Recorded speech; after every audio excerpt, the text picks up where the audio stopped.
In the headlines, Gabonese military removes President Bongo, says election lacks credibility. Building collapse kills 6, injures others in Borno IDP camp. Medical doctors in Abuja begin 3-day warning strike. And on the foreign scene, Singapore to vote on new president amid rumblings of discontent. Hello there, good afternoon and welcome to the news update on Trust TV. I'm Abdullahi Ahmed.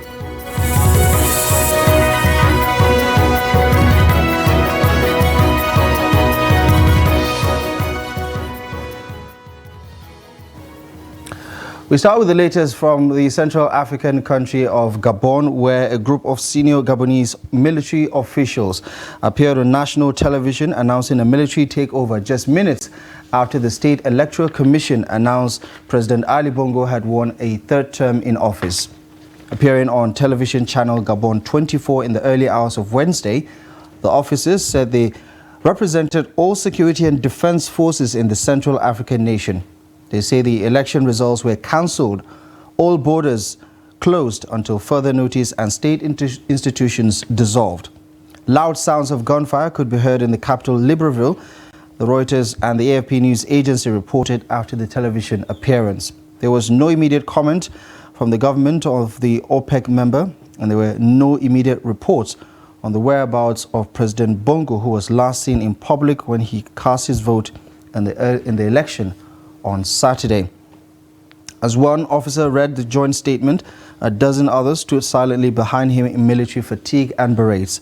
The civil servicemen introduced themselves as members of the Committee of Transition and the Restoration of Institutions. The state institutions they declared dissolved include the government, the Senate, and the National Assembly, as well as the Constitutional Court and the election body of Gabon.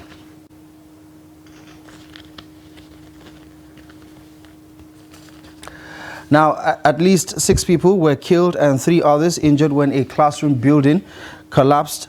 Okay, just before then, let's just circle back to the developments in Gabon. We do have Professor Jude Mamoudou join us via Zoom from Yola, the Adamawa State capital. He's the Director, Center for Peace and Security Studies at the Modibo Adama University. Prof, good afternoon. Thank you very much for joining us.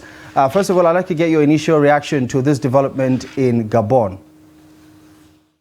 Yes, though it appears to be shocking, but to some of us, it's not surprising at all. We saw it coming, and we should also expect more military takeovers in countries. Of course, you know that Gabon is a country that has been ruled by the Bongos for almost more than 50 years now. The Bongo father ruled for 40 years, and the son, that just toppled yesterday, has been in power since 2009. So there's that anger from the people. Of course, you hear them from those who have been jubilating that they cannot have one family ruling the country. And again, I think the economy is also not too good. So there's a lot of anger in the land. There's a lot of hungry also, and unemployment is also a major factor. So all this conduce together to pave the way for the military takeover. Then against the background of there was an election, although the Bongo was declared as the winner of the election, but there were hues and cries that elections were rigged. I said was rigged. So that's another factor. As I said, we should also expect more military takeovers. As long as the African leaders don't fix the issue of governance, there has to be good governance, and they must also know that democracy is what development for the people. Democracy does not mean what development in the pockets of the leaders. They must work for the people. Democracy is a tool for providing services to the people. But in the case, why do you think away from the fact that this obviously military situation has got the attention of the world, why do you think it will resonate with Gabonese, for instance? Yes, it's already resonating because you see them jubilating and hailing the military for coming to their aid to topple the president that they feel that is very corrupt and has not been able to fix what the governance issues they have in the country. So again, it's going the same way. With what we have seen in Mali happening in Mali, when there was a military takeover, a lot of people came out and supported the juntas. We've also seen the same thing in Burkina Faso and in Niger and before now. So the question we should be asking that why is it that military takeover, you understand, is resonating among the citizens. It goes to show that the citizens are not happy with the political leaders, and it's because the political leaders are not governing well to be able to make to provide the basic necessities of life, the essential needs of the people. They have not been able to do that, and that's why people are looking at the direction of the military to come to their aid to see whether they can be able to save them from the hardship that the political leaders have caused to the citizens of those countries that have experienced a military takeover. For some people, the military usually comes in, stops the bleeding, takes some corrective measures, and then they hand over back to civilian rule. For Gabon, for instance, this is the first time it is happening in its history, a successful, coup that has never happened in the history of the country. What do you think is responsible for this trend of military coups in West Africa, now in Central Africa? And do you get the sense that the military is now suddenly realizing that the public has an appetite for military that is also tuned into what is actually happening with the economy, with the state of security across these various nations? Two key issues. Although some people have tried to blame the contagion we are facing in Africa today on geopolitics, the influence of colonial powers, Russia, the Wagner Group, France, and US. But I don't think that is the main cause. The main causes of the coups we are seeing are internal within the states. There are issues of governance, issues of governance. The political leaders have demonstrated the incapacity to be able. Lack of capacity. They have not shown capacity to be able to provide services to the people. Two, also, insecurity also. Like in the case of Niger, one of the reasons that was adduced by the juntas for taking over is because of the inability of President Bazoum to be able to deal with the issue of insecurity, particularly the jihadists that have almost taken over large portion of the states. So these are governance. Unfortunately, I think we've lost our connection to Professor Jude Momodu from Modibo Adama University, and we're going to have to leave it here for now because this is a developing story, and the latest we're hearing is that the military that has taken over power in Gabon has actually placed President Ali Bongo, or the ousted president, under house arrest. Moving on to some of the day's other news now. At least 6 persons have been killed and 3 others injured when a classroom collapsed in a displaced persons camp in Monguno local government area of Borno State on Monday. It was learned that a classroom sheltering dozens of displaced persons in Monguno camp collapsed on Monday evening, killing 6 persons, while others sustained various degrees of injuries. A member of the civilian joint task force in the area, Bakura Ali, told Daily Trust that the incident occurred due to heavy rain in the area. 3 persons are said to be receiving treatment in the general hospital.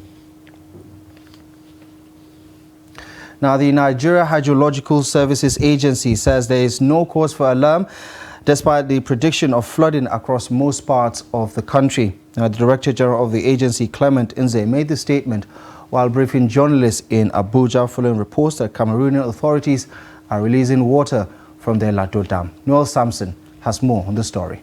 There have been fears of impending floods throughout the country since the Nigerian Hydrological Services Agency predicted that there will be flooding in parts of the country.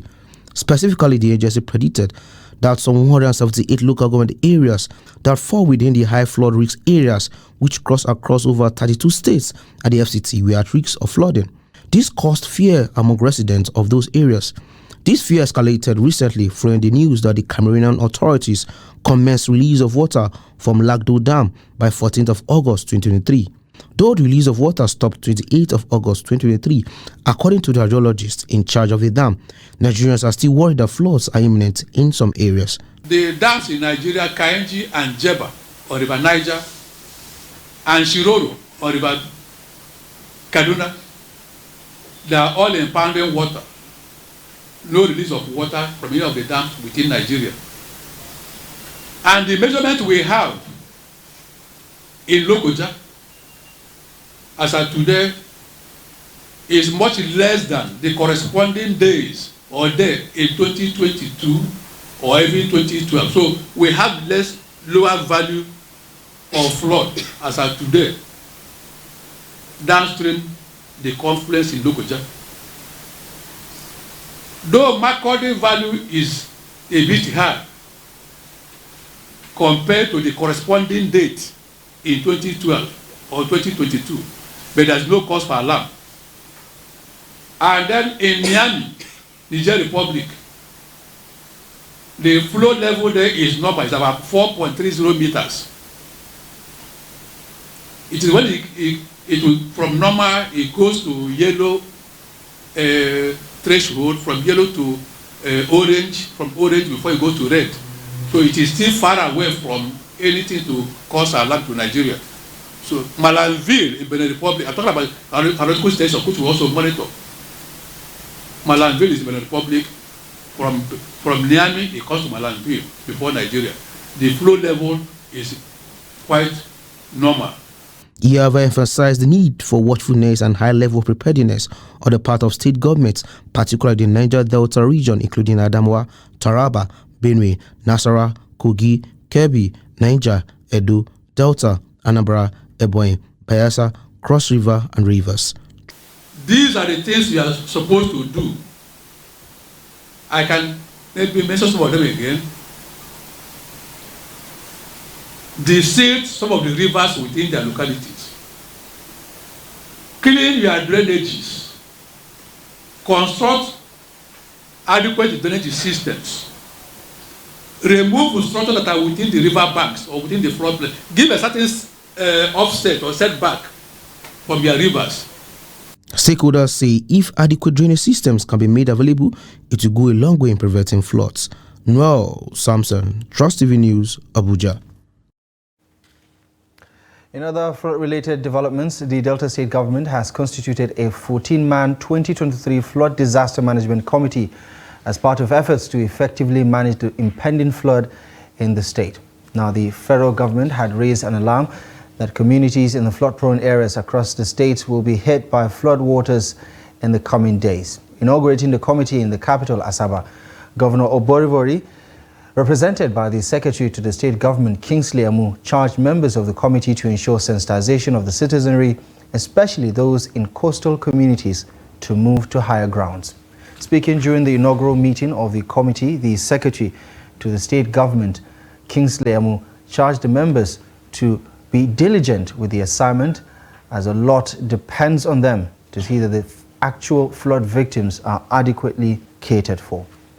Now, the Secretary to the State Government also stated that jingles to sensitize the members of the public be aired in various media outfits, which has been going on for the past 2 weeks with a view to enlightening the public on the need to take precaution by moving out from flood-prone areas to avoid being caught up by flood waters. Now, the Secretary to the State Government also noted that plans were on the way to set up camps in flood-impacted areas across the state to accommodate those who may be affected by the impending flood.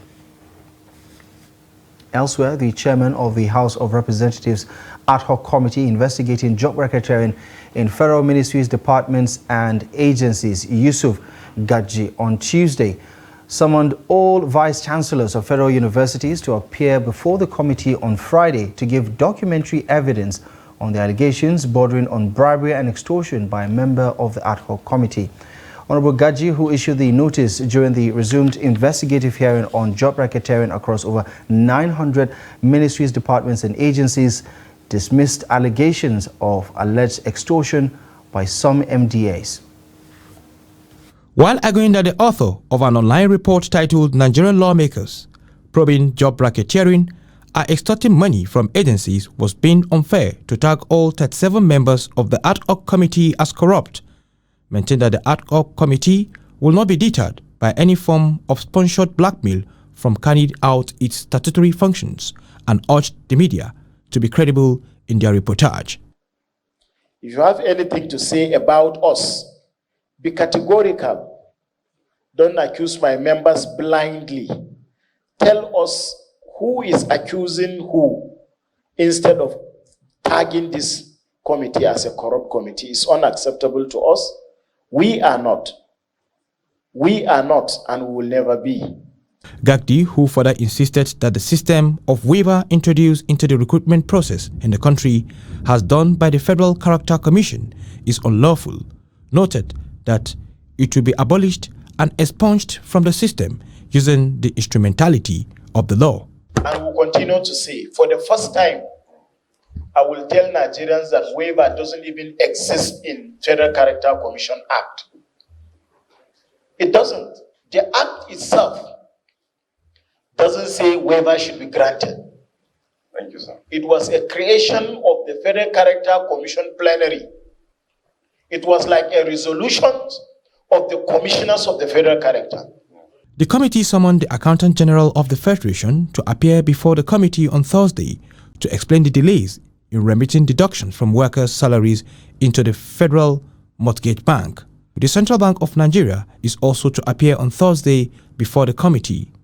Meanwhile, the director in charge of the Integrated Personnel Payroll and Information System IPPIS, Ima James Deco, said on Tuesday that they were not responsible for the payment of salaries of workers, but only involved in processing the payment.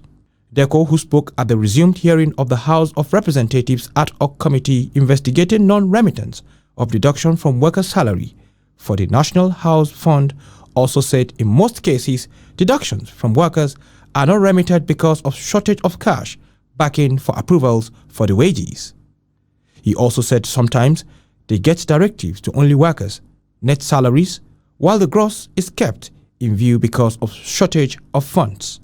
According to him, while IPPIS prepared the salaries for only federal workers, the government appointed 4 gateways that are responsible for the payment of the salaries to workers. He gave the names of the gateways which he said are not situated within the IPPIS as Nigerian Interbank Payment System, NIPS, eTransact, Remitter, and GIFMIS. Well, you're watching the news update on Trust TV. Coming up ahead after the break, we take a look at the roadmap for tuberculosis disease response in Nigeria. Details coming up ahead in just a moment.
Welcome back to the news. Here's a reminder of our top stories at this hour.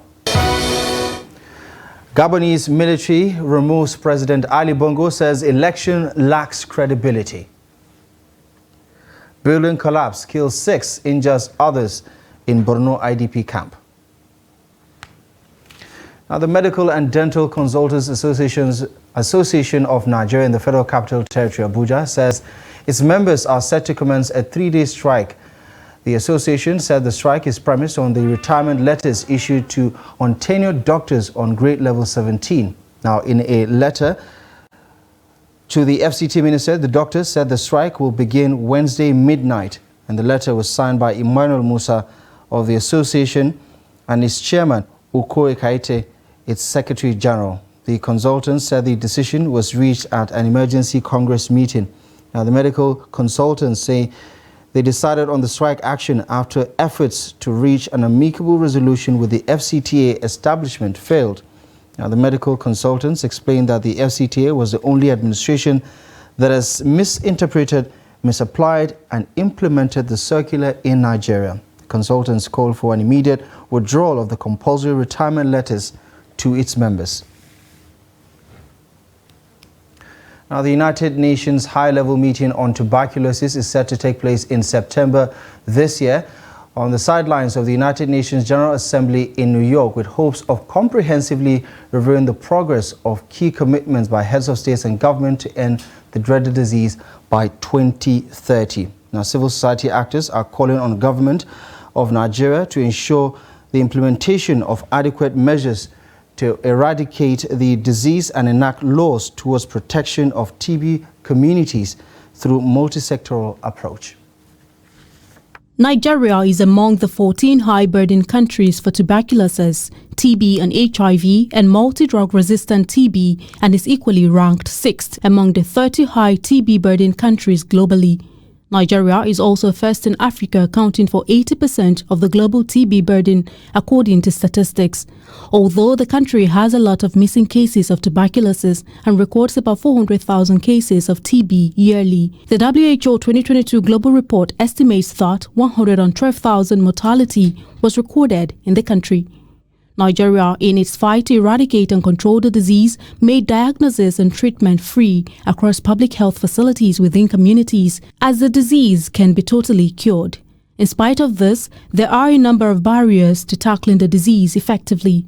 However, stakeholders believe that awareness creation, more funding to address limited access of diagnostics and treatment services, and strengthening community health systems are among measures to be implemented. Stigma and discrimination is part of the reasons why we've not been able to end TB. Because when people do not know that a person on TB treatment can no longer spread the disease, then they continue to stigmatize them. And when that person continues to be stigmatized, then that person is afraid of accessing treatment.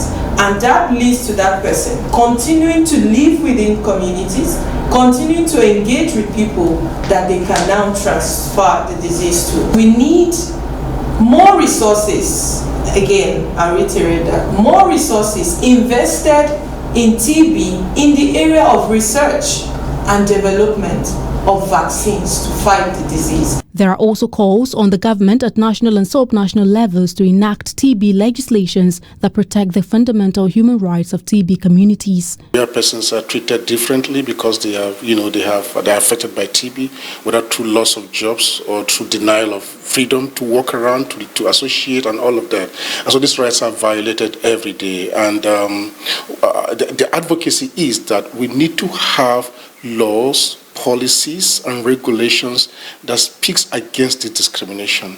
The tension between human rights, and that is the societal rights, and then the right of the individual within the space of TB infection and infection should be such that human rights are respected. That's what we're saying. You see the issue of HIV. We made great strides when we passed the HIV Non-Discrimination Act at federal level and at sub-national levels.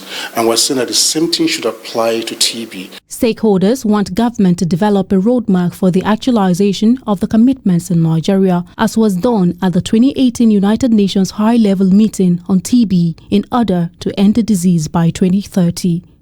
Aisha Salihu, Trust TV News, Abuja. On the international scene, polling stations will open across Singapore on Friday for the country's first contested presidential election in 12 years. The vote will provide an opportunity to gauge the mood of Singaporeans after a number of political scandals in the city-state.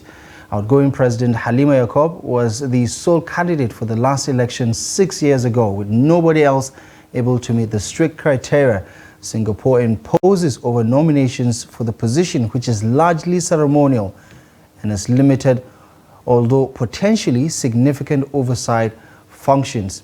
This year, voters will decide between three men, Tharman Shanmugaratnam, Nick Kong Song and Tan King Lian. All three are independent candidates, which is a prerequisite for anyone wanting to become president of Singapore. A fourth Malaysian-born businessman, George Goh, was deemed ineligible by the body that assesses each candidate against the eligibility criteria. The rules are particularly demanding for those from the private sector, where the applicants required to have led a company for 3 years or more with at least 500 million Singapore dollars, which is equivalent to about $369 million of shareholders' equity. Goh heads 5 companies which he claims have a combined shareholders' equity of 1.5 billion Singaporean dollars. The Minister of Sports Development, Senator John Enoh, on Tuesday welcomed back home Nigeria's delegation from the World Athletics Championship that took place in Budapest, Hungary. The team of 25 athletes, comprising 11 males and 15 females, include women's 100 meters hurdles world record holder Tobi Amusan, that flew the green, white and green flag at the annual track and field event. Enoh, who was appointed sports minister a few days before the commencement of the championship in Budapest, said that he needed to be physically present to welcome the athletes to signal his commitment towards increased attention for athletics. Reacting to the plea of the team, the minister assured the contingent of adequate funding under his leadership as sports minister. He noted that long-term preparations and planning is needed for the team to succeed at the tourneys, and no stone will be left unturned to that effect. Well, that does it. You're up to date with the latest news stories at this hour. Thank you most kindly for joining us. We'll be back with more news later at 2 o'clock. My name is Abdullahi Ahmed. Thank you for watching, and feel free to follow us across our social media platform for more content. Goodbye for now. See you later.